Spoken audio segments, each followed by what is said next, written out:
Inside Naija Sports, and this time we're going into the top stories segment. Remember, this is where the real stories are told, and you have to join the conversation as well, so we can also get in touch with you. We can know next time what you're talking about and fill your post. And quickly on this segment, we have a few things to talk about, like Seyi Olofinjana commenting on ex-internationals, getting roles in the NFF. Patrice Motsepe, the president of CAF, speaking about Nigeria's absence at the last World Cup. The women AFCON that is also here. As well as switching allegiance between Nigeria and other countries. And I'm not going to do this alone. I've got alongside me Princess Chukwudi. Maybe I'll just do maybe. Anyways, do maybe it's fine. Do maybe it's fine. Yes, and good to join you here. Good to be with you as well. Do maybe. Quickly. One of the things we see a lot in Nigerian sports is, particularly football. Let me start from there. Is the fact that we clamor when things are not going. That ex-international should be given roles. I mean, does being a good footballer automatically relate to being a good administrator? No, it doesn't. It doesn't. I saw the clip. I saw that interview by Seyi and him talking about not being included at the World Cup. After helping the team to qualify, it doesn't equate to it. I mean, that's one of the reasons why we have lots and lots of errors when it comes to in our sports system. Simply because someone played football does not make him a good administrator. That's correct. It's as simple as that. And we've seen cases whereby you give things to people when they don't even merit it. Do you understand what I mean? So jobs should be given to people who deserves to be in that role, not because you have an idea of what it is. It's different. Being an administrator is not as the same thing as being a coach. Do you understand what that means? So I love what he said, and I love the fact that he didn't even he went ahead and said he didn't call to confirm. Yes, what are you calling to confirm? You were not included, so there's no point. Baba, you move on, and yeah. I mean, taking us to the World Cup now, which obviously has come and gone, and Nigeria wasn't there. We've counted our losses, but the CAF president, Dr. Patrice Motsepe, is saying Nigeria needs to get back to playing at the World Cup. Yeah. So now I'm wondering, we've not been at the last two World Cup. So what exactly is going to be the importance and the influence of Nigeria to Africa as a whole at this World Cup? Morocco has taken us as far as they can. Nigeria hasn't been there before. So what exactly is Nigeria going to give us? So Nigeria has dropped, I think we're 46 in the world now. In the rankings. In the rankings, right? And I don't know, there's something that Nigerians in general, bring to the World Cup.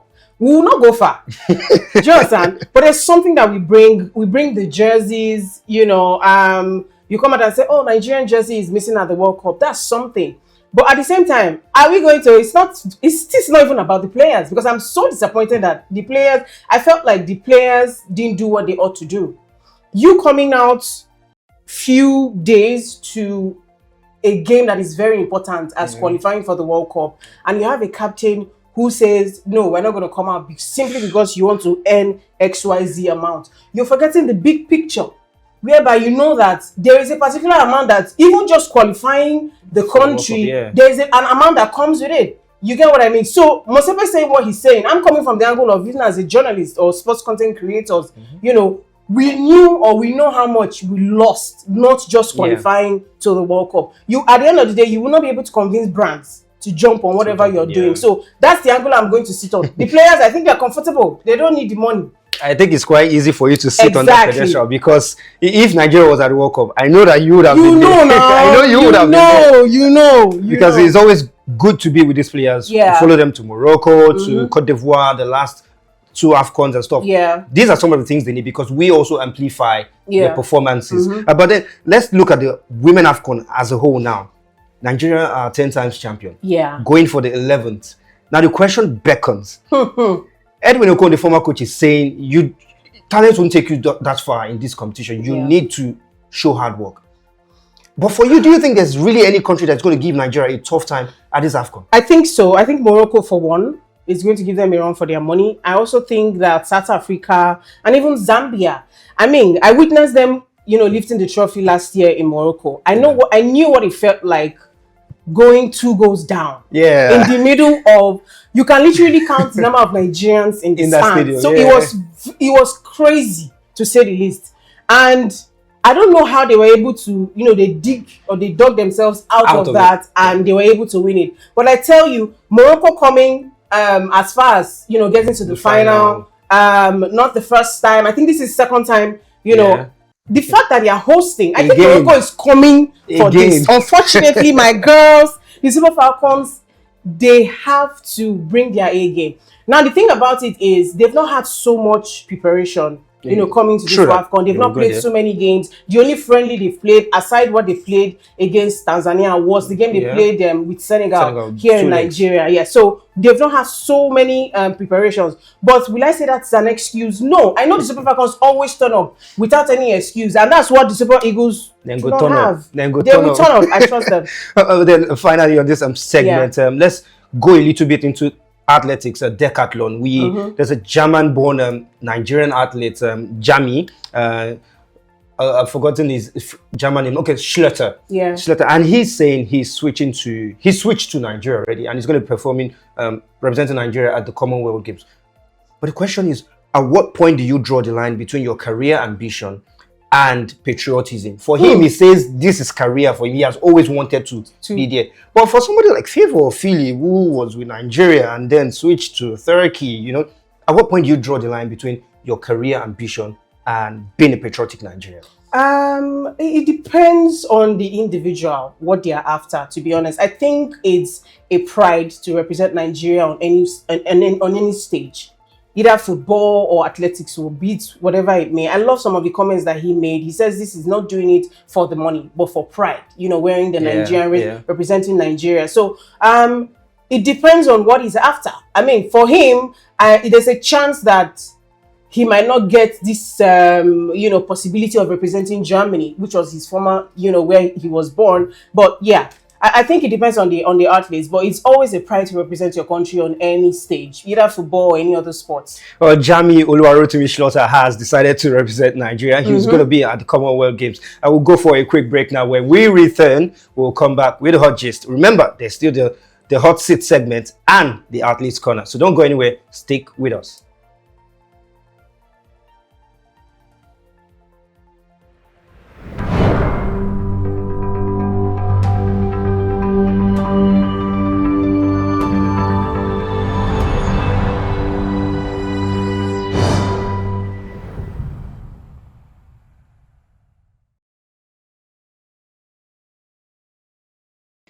Well, welcome back to Inside Naija Sports. Like I said, where the real stories are told. And quickly, we'll go into this time the hot seat segment. And I've got a guest here with us. He's the Secretary General of the Nigerian Boxing Board of Control, the NBBofC. He's also the president of the West African Boxing Union, and his reputation precedes him. I'm here with Mr. Remi Aboderin. Welcome to the broadcast, sir. Thank you very much. It's an honor to be with you. Yeah, it's good to have you here with us because, boxing has been steadily on the rise in Nigeria, both locally as amateur and professional boxing. But we are at a point where there are certain challenges that boxing is facing, the boxing community is facing, and we need to speak about some of these matters. But I would like you to first of all educate us on why the NBBofC was set up by the Nigerian Boxing Federation, so our viewers can really understand where we are going to. NBBofC, set up by the Nigerian Boxing Federation, nothing like that. NBBofC is an entity on its own, it's an autonomous body that has been in existence since 1949 or even 1947, but the first professional boxing show, which the NBBofC oversees, took place in Lagos here, and it was sanctioned by the Nigerian Boxing Board of Control. So we are not under NBF. Mind you, there was nothing like NBF before. NBF just came in not quite 4, 5, 6, 7 years. I don't know, but it used to be the Nigerian Amateur Boxing Authority, NABA. So there was nothing like NBF, and NBF is not it's not the one that created or oversees the activities of the NBBofC. From the outset, the way the British, which we follow, made our boxing, because they were in charge of boxing in the 40s, and that I said, that I mentioned earlier, when the NBBofC came into being. We are fashioned after the British boxing governing kind of system. There's the British amateur right now, still operating in England, and there's the British Boxing Board of Control. Both are separate bodies. Okay. They are not interwoven or intertwined or whatever English you want to use. So get it right. NBBofC is an autonomous body, not created by the NBF, never been under NBF. Now, this brings me to the major dispute that is happening. Why then will the NBF that was set up maybe a decade or less ago now be bringing up reforms that is attempting to somehow undermine the power and the control of the NBBofC? There's nothing like any NBF bringing forth or control and trying to control the NBBofC. It's just the kind of people we are in this country. And I don't want to start disparaging people, but still, I'll have to still say one or two things. If some bunch of unscrupulous people comes together and they are intent on damaging the status quo, I mean, that's nothing for us at the NBBofC to get concerned about. I can say to you authoritatively, I have a letter here signed by the DG that states that they do not recognize anything as NBF Pro. Sorry, there's NBF, which is the Nigerian Boxing Federation, which is the amateur body that oversees amateur boxing. And mind you, they are, how do I put it, an agency under the Nigerian National Sports Council, National Sports Commission. Okay. Listen again. The NBF is in charge of amateur boxing and is an agency under the National Sports Commission. They get money, subvention from the ministry. That's from the National Sports Commission. And we have a letter from the DG of the National Sports Commission, Mr. Bukola Olopade, who has stated clearly, if you want the copy, I'll show it to you, that the NBF is not recognized as any pro body, that they should not be in pro, that the body recognized for pro is the NBBofC. So in other words, the government has stepped in through the Sports Commission to clearly put parties at the right position. Beautiful. But unfortunately, because of the kind of people we are saying, oh, Nigeria is not moving forward, Nigeria is not improving. And why would I am your father? I, as your father said, this is where I want you to sit. That is the National Sports Commission. Yes. And you, as my son, is saying, no, you want to move from where I have asked you to sit and go to the other side and be in charge of pro and amateur. That's not done. So with all of this little drama that we believe is coming to an end already very soon with the government stepping in, how does this affect the boxers right now? In the sense that boxers have been warned not to work with some certain bodies and must be careful. Promoters, must be careful in how does this affect the boxers themselves? The truth is, I won't beat around the bush, and I'm somebody who hits the nail on the head. If I say it is not affecting the NBBofC, then I'm lying. But overall, I believe it's going to be for the better. Why did I say if I say it is not affecting the NBBofC? Because right now, there is an organization called BoxRec. BoxRec is based in England. It is not government regulated.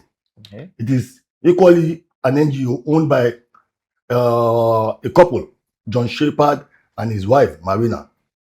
And they have been commissioned by the Association of Boxing Commissions, which we are, NBBofC is signatory, which we are a part of, to be the gatekeeper for boxing records. So, these people of the NBF, the unscrupulous ones amongst them, went to dig out some of these infractions that we have committed. And these infractions is being committed all over the world, building records and stuff like that. So they dug up all the so-called infractions, sent it to BoxRec. Marina Shepard, based on that, she's annoyed. And she said she doesn't want to have anything to do with the NBBofC based on these infractions. Now, they now said they have gotten legislation from the Senate to be the autonomous body. That is the NBF. Yeah. Listen to me now. And I'm saying to you with clear authority that nothing like that has happened. The NBF cannot go to the Senate.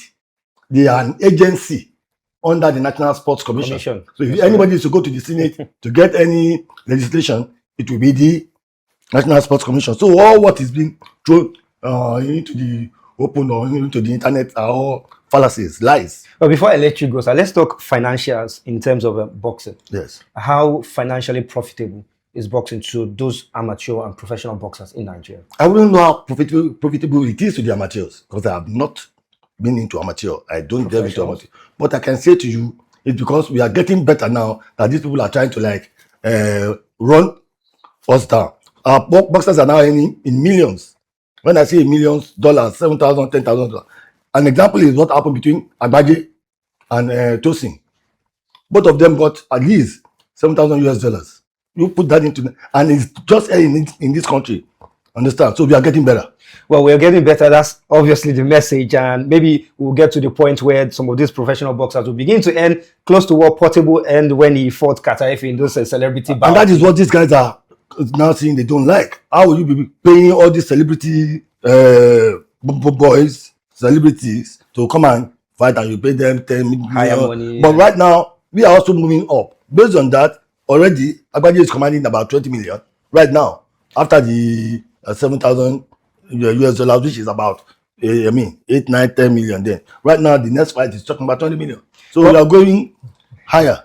Well, you heard that very well from him. We are going higher. Boxing is increasing in terms of value. This has been the hot seat segment.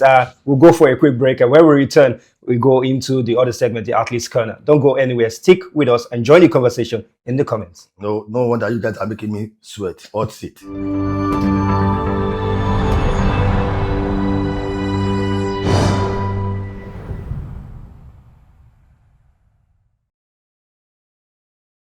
Welcome back once again to Inside Naija Sports. It's been a very interesting episode so far, from our discussions on the top stories to the hot seats. And now we are going into a special part that I have some very interesting questions about. And the Athlete's Corner. This is the Athlete's Corner. But the athlete we have here today is someone who has risen through the ranks gradually as a young lady. And now she is dominating for Nigeria, winning titles where they come. I have with me a boxer, Cynthia Ogunsemilore. Welcome to the broadcast. Okay, thank you. How are you feeling today? I'm all right. Well, you are a boxer. Me, I will not lie. When I saw, I did not think you were a boxer when I saw you, first off. But you started at the age of 12 from what I saw. Yeah. How did that come about? It's already very rare that women are going into certain sports, like football. We hear they don't allow them to play football. But boxing is quite different. How did it start for you? The thing is, from the start, I don't have it in mind. Okay. Not even boxing. I don't have any sports in mind. It was my coach, because he's a friend with my dad. Okay. So he came around one day like that. I was playing outside. I was 11, yes, going to 12. So he was now talking to my dad that, this your daughter, give me now, let me go and train her. My dad was not like, this one, because then I was thin, let me not say slim, like tiny. So my dad was not like, no, I can't do it. It was not like the following day he's going to send someone to come and pick me, so I will go to the gym and look out the way they do it. If it's what I can do, fine. And if I can't, I will let them know. But you started boxing. Then when you went for the first few training section, did you think it was something that you were eventually going to continue doing? Yeah, after my first fight, I felt like it is nice, though I was beaten. I like how you said that. Yeah, Though you were a bit. I was beaten, but I felt like, let me keep trying. I'm going to get there. But then in your career, we have seen the rise up to when you won the medal, bronze in Commonwealth Games, and the gold in Ghana as well. Yeah, the Commonwealth game is my first traveling with Nigeria. And you came back with a Yeah, bronze and I medal. came How back did you feel about that? I was so excited because I faced so many challenges before going for the Commonwealth Games. There are many champions in my weight that that they don't want to be lose to one small Young girl, upcoming boxers. So I just try but there are some people at my back, like some coaches, that they be like, if you do well, we can't drop you for them. They are your senior, doesn't mean you are going to use that advantage on you. just try and beat them, and I try and win all my trials so I can go for the Commonwealth Games.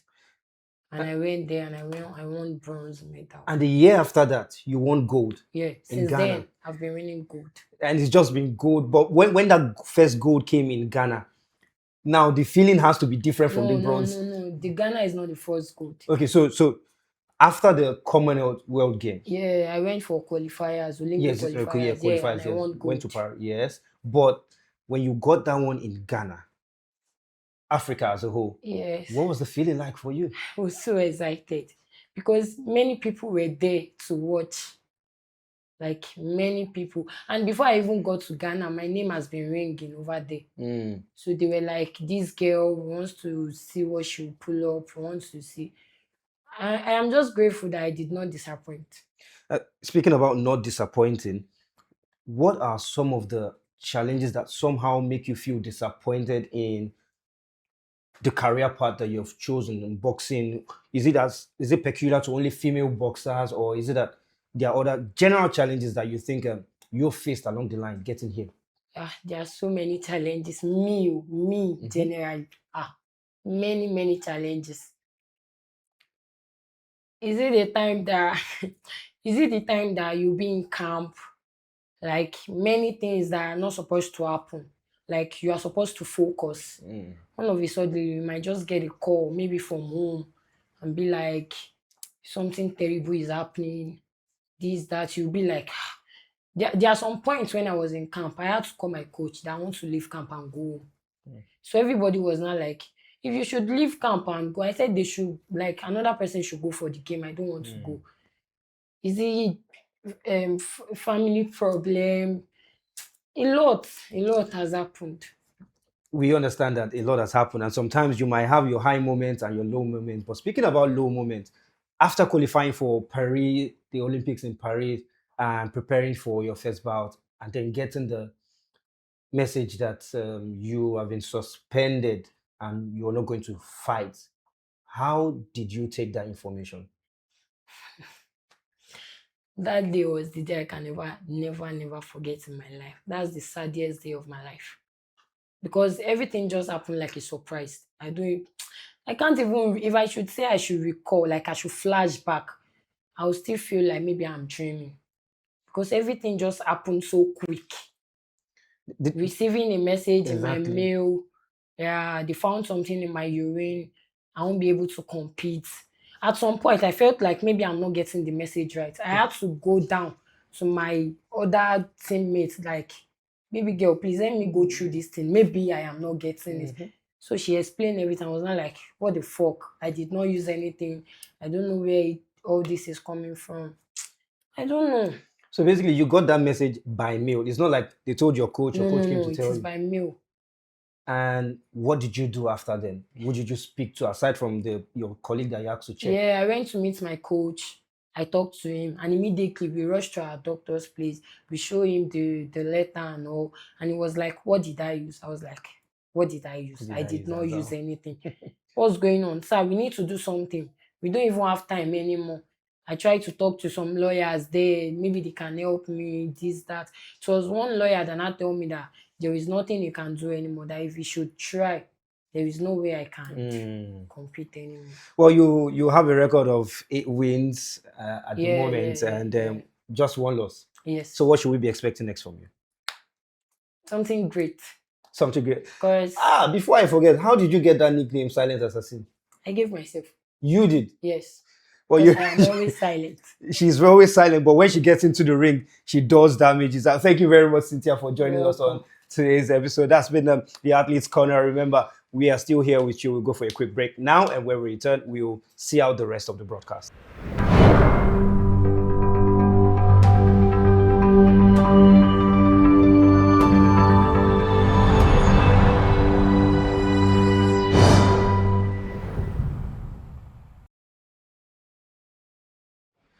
Well, what a time, what a period we've had today on the broadcast Inside Naija Sports. We hope you've enjoyed all that we've had for you today, from the Athletes Corner, the interview with our hot seats as well segments, and the top stories as well. We do hope that you continue to communicate and engage all of our videos, our content, and our lives whenever we come to you. And we hope that you join us on the next episode as well. My name remains Samuel Bangshebi. This has been Inside Naija Sport. We'll catch you on the next episode.